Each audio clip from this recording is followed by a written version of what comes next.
आज बीजेपी ने दिल्ली के अंदर बाबा साहब डॉक्टर भीमराव अंबेडकर जी ने जो अधिकार दिया था कि 5 साल में एक बार दलित का बेटा मेयर की कुर्सी पर बैठेगा, वो अधिकार खत्म कर दिया।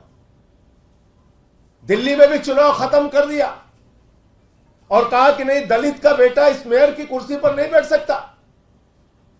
बीजेपी ने कहा ना, दलित का बेटा मेयर की कुर्सी पर नहीं बैठेगा, यह मेयर की कुर्सी अपवित्र हो जाएगी अगर दलित का बेटा मेयर की कुर्सी पर बैठेगा।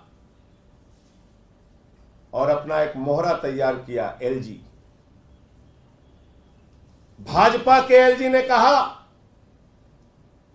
बगैर मुख्यमंत्री के सलाह के हम प्रिजाइडिंग ऑफिसर की नियुक्ति नहीं कर सकते।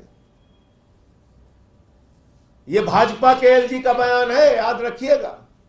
यह है वो पत्र जहां मुख्यमंत्री की सलाह के बगैर, यह पत्र आपको दे देंगे अभी, जहां मुख्यमंत्री की सलाह के बगैर सत्या शर्मा को नियुक्त किया गया प्रिजाइडिंग ऑफिसर मेयर के चुनाव में, बगैर मुख्यमंत्री के सलाह को माने हुए। दूसरी बात,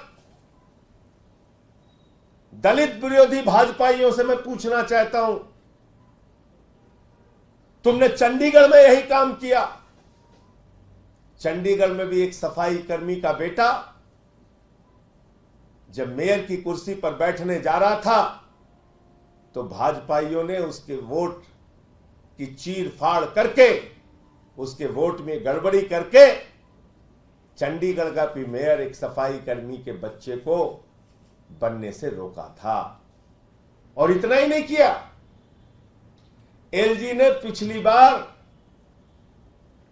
10 भाजपा के कार्यकर्ताओं को पार्षद नामित कर दिया।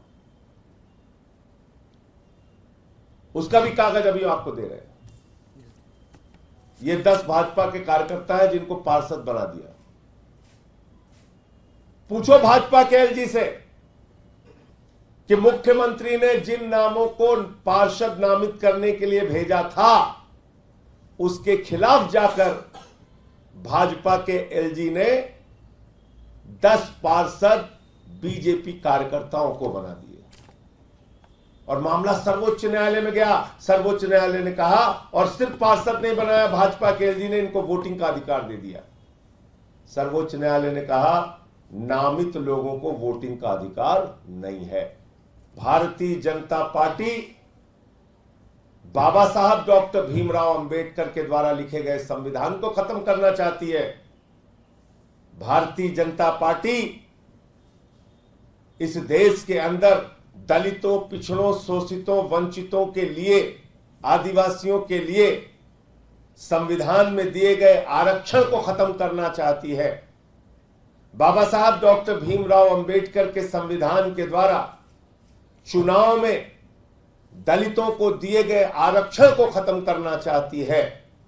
भारतीय जनता पार्टी बाबा साहब भीमराव जी के नहीं बल्कि भागवत के संविधान को लागू करना चाहती है।